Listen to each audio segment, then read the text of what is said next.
What if everything you believed about faith was only half the picture? And what if the missing half is the reason so many believers feel stuck, tired, or confused?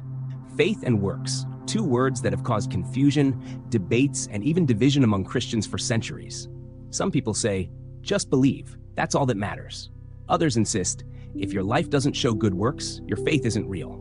So which is it?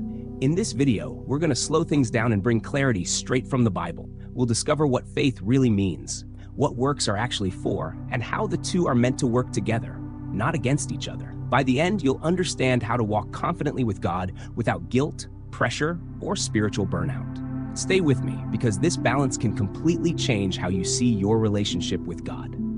Understanding faith, the foundation of our relationship with God. Faith is where everything begins. The Bible is clear that faith is not just believing something exists, it's trusting someone.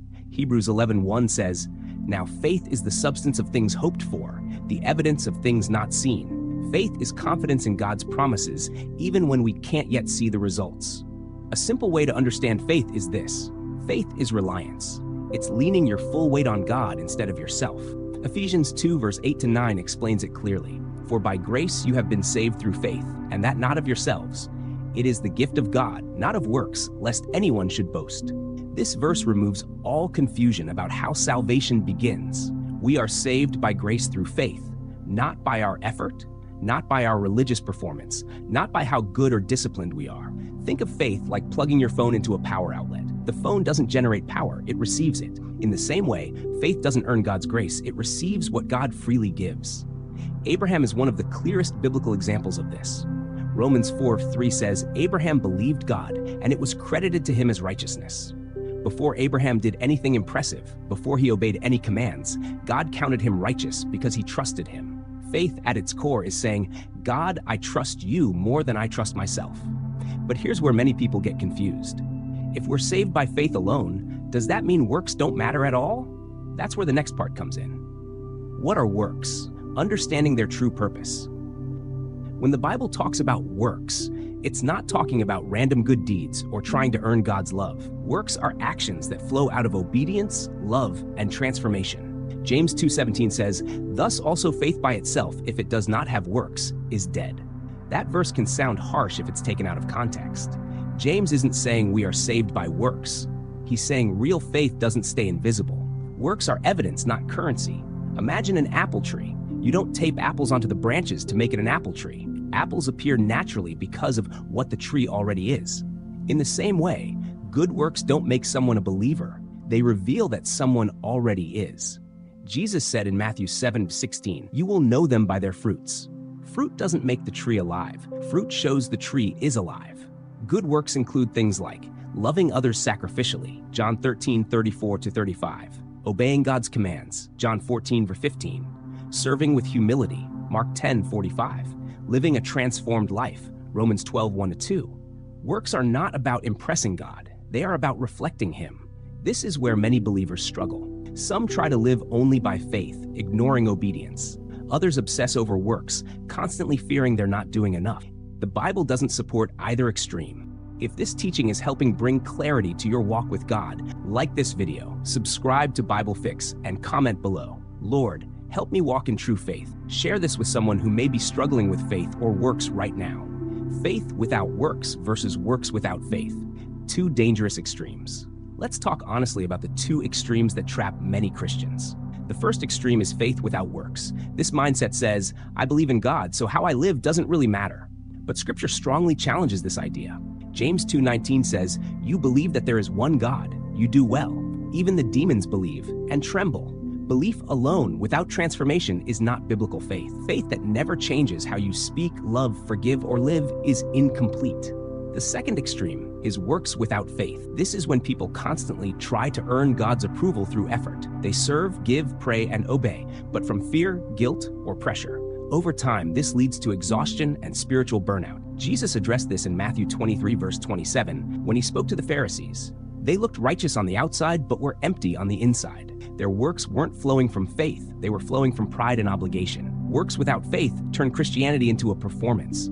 Faith without works turns Christianity into empty words. God calls us to something better, balance.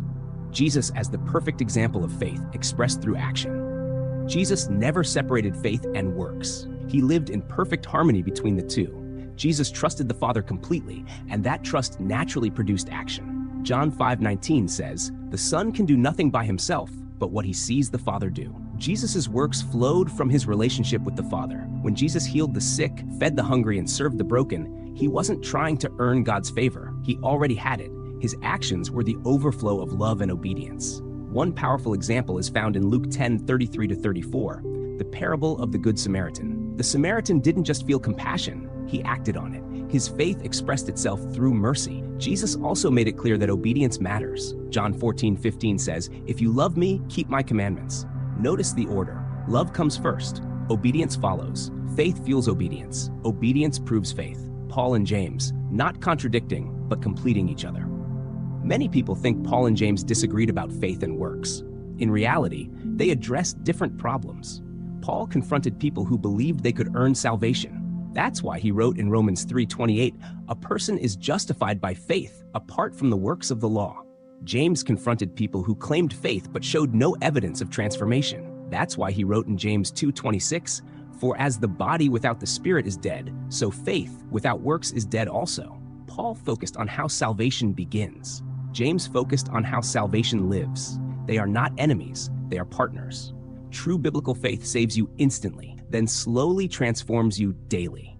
Living the balance, how faith and works shape daily Christian life.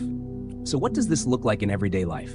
It means you pray because you trust God, not because you're afraid he'll reject you. You obey because you love God, not because you're trying to earn points. You serve because your heart has been changed, not because you feel pressured. Galatians 5:6 sums it up beautifully. Faith working through love. Here are a few practical signs you're walking in balance. You rest in God's grace, but still pursue holiness. You serve joyfully, not resentfully. You obey from love, not fear.